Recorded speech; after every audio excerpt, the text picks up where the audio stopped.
The Carolina Panthers firing Frank Reich after less than one season. Owner David Tepper at the podium right now. Let's take a listen. Yesterday we made some tough decisions. I have great respect for Frank Reich. He's a fine man. Also, Coach Tabor moved on from Josh and Deuce yesterday, who are also very good men. Tabor will be up to answer questions on them later. With that, I'll just open it for questions. If y'all hang on, I will select everybody for questions.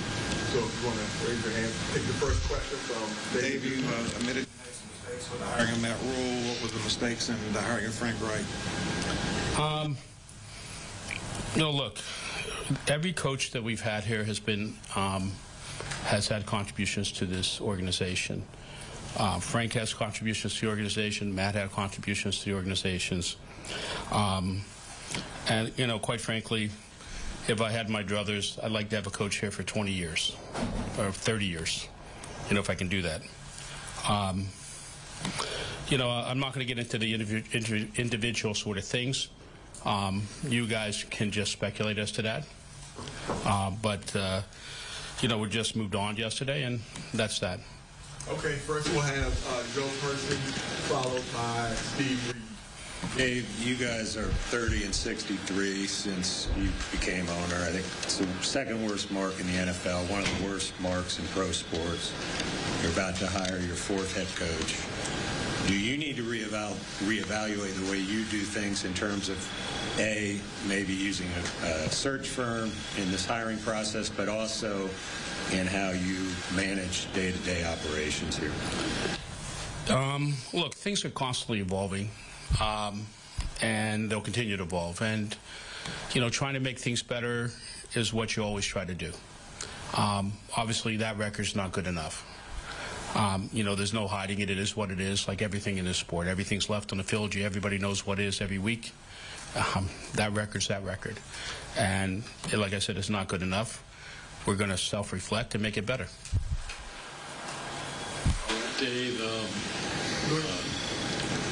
Dave, you fired 3 coaches during the season, since the time you took over.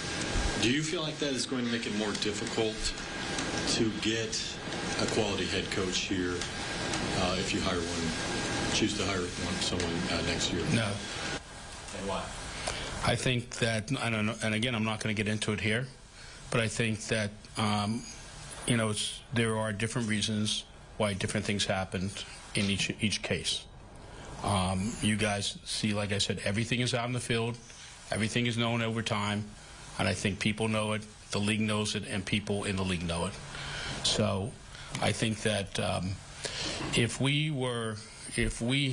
everything was perfect, it wouldn't be the case. And everything was good, it wouldn't be the case. So it's not as if it's not known out there, reasons, and that will be something for people to decide. Just generally speaking, and not here, but and not that this matters because this is here. But, in other aspects of my life, we have people for 20, 30 years that work for me. Nobody ever leaves me. All right, next question. We'll go Phil Orbit and Josh Klein.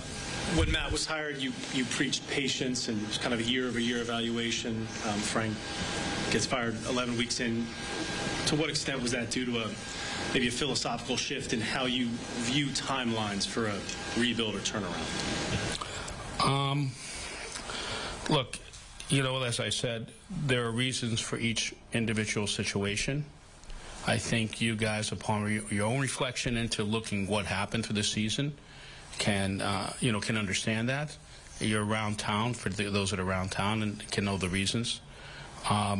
Again, I'm not going to get into that particularly, into those particulars, but I do have patience. I'm just not, my reputation away from this game is one for extreme patience. There's no reason why that doesn't, come here too. It does. Now, that patience comes with good performance and things that you want to see progress being made on different aspects. And as I said, I would like to have somebody here for 20, 30 years. I'd like to have somebody that would say eulogy at my funeral in 30 years. Okay, maybe it's 40 years, I hope. But that's what I'd like to have. Next we'll have Mike Kay, and Eric Spanberg. Dave, you preached. You talked about your patience. It's a lot of preaching that I'm doing. So. You talked about your patience. When you moved on from Ron Rivera, you urged the fan base to have patience in terms of bringing in sustained excellence, sustained success. What would your message to fans be now, 4 years later, that maybe feel like their patience hasn't been rewarded, or it's not moving in the right direction right now? You know, every week, you know, I watch these games, and I've watched, you know, been around football for a long time. And listen, once upon a time, I was just a fan, poor kid in Pittsburgh. That's what I was. So I know what it is to be a fan, and every day, every week we come in, as part of us are fans. Okay, Nicole and I sit in that box, and we live and die with every play. So I understand how the fans, and I understand their frustration, and I appreciate that. I can just say this: we will make it better. I'm not promising that's going to happen tomorrow, but it may. Okay, football is a really interesting thing. What can happen in 2 or 3 year time span, and what you're trying to do is have every single building block you can for, you know, an organization. And in this organization, you know, while you don't see it, you know, because all you see is on the field, but you guys may know it or may not know it. But behind the scenes, there's been a lot of different changes in the building, and a lot of things that have become a lot better inside the building. You know, and just how different people communicate. You know, health. You know, strength room, and you know, and medical people. You know, football operations, nutrition, all those things, all those building blocks underneath the surface have gotten better than when I stepped in the door. Listen, they may be easier things to do, okay? And so we have to make sure that the other things that the fans can see is better too. And also, I would say that for, you know, engagement with past Panthers. And, you know, we should invite you to talk to people who, you know, legends that were here at the Panthers. So we have not gotten what the fans see every day, right? I understand their frustration. We share that frustration every Sunday with them. We got Mike Kay and Eric Spanberg. David, in April, you said when you guys drafted Bryce, you said that he was a point guard style distributor who could elevate the talent around him. My question to you is, do you feel like you've put enough around him for him to elevate? And with that said, how will that evaluation of the roster in the next 6 weeks factor into how you evaluate the front office? Look, you know, there's a lot that goes into, you know, what the success on the field is every week. One is roster, some is scheme, how you practice, a lot of things. And obviously we can be better in all phases of that, because the product on the field is just not good enough right now. It just isn't. And so we have to try to make every one of those phases better, and whatever it takes to make it better, we're going to try to do. Dave, you've obviously had a lot of changes, not just on the football side, but on the administrative side, also with Charlotte FC, and you just mentioned a few minutes ago that you're patient. So why do you think there is so much constant churn in this organization, and what can you do to stabilize it? You know, that's an interesting question when you talk about that churn, and then what the results are, you know, for that churn, what you call churn. You know, every case is something is done here. It's not just done because it's done by idle wish. There's a reason, and there's a purpose, and there's a result, and the things goes on. When you talk about the, you know, different parts of this this franchise or this building, if you're referring to the business, you're a business guy. You know, when we came here, there were 10 events a year in this stadium, basically. We played plus 1 or 2 more, maybe.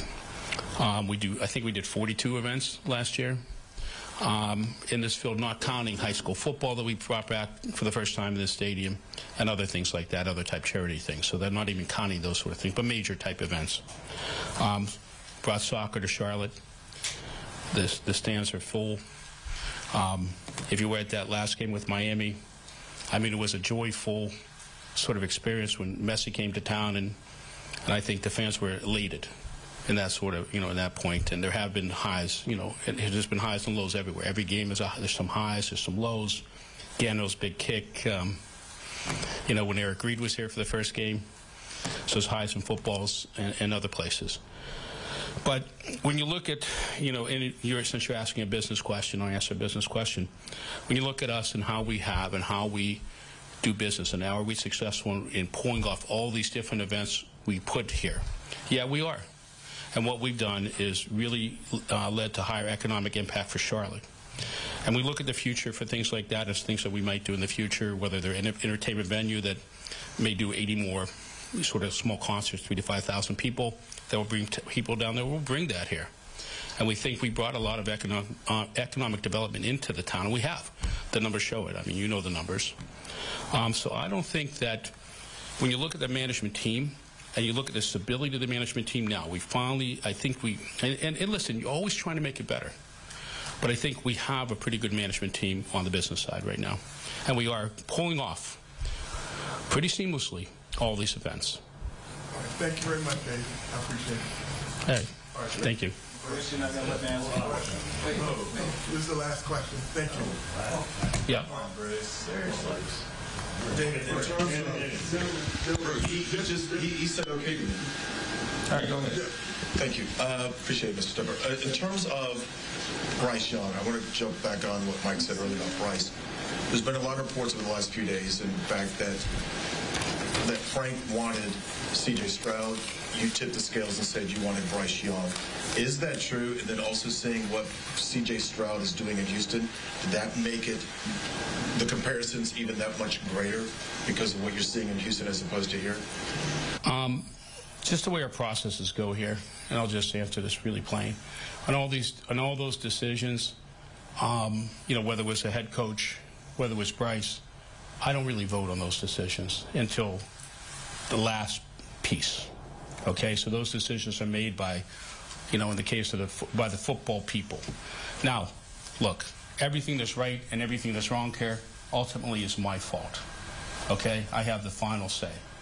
But as far as those decisions, whether it's Frank Reich or it's Bryce Young, those decisions were made, and in the case of Bryce, it was almost, I believe it was a unanimous decision on the coaches and the scouts, and very strong opinions at the time. Now, it's been reported, and we talked about it. Originally, we were going to go to the number 2 pick, and we thought we would get CJ because we thought the Texans were going to pick Bryce. And listen, we preferred Bryce. He was our number 1 pick. We had a lot of conviction. You know, in answer to your questions, it's just not the way the process was done. The process was done the way the process was done. And again, even though if there was a process with 5 people in the room and the way the votes came in, it was Frank was the first choice, I always could veto that choice.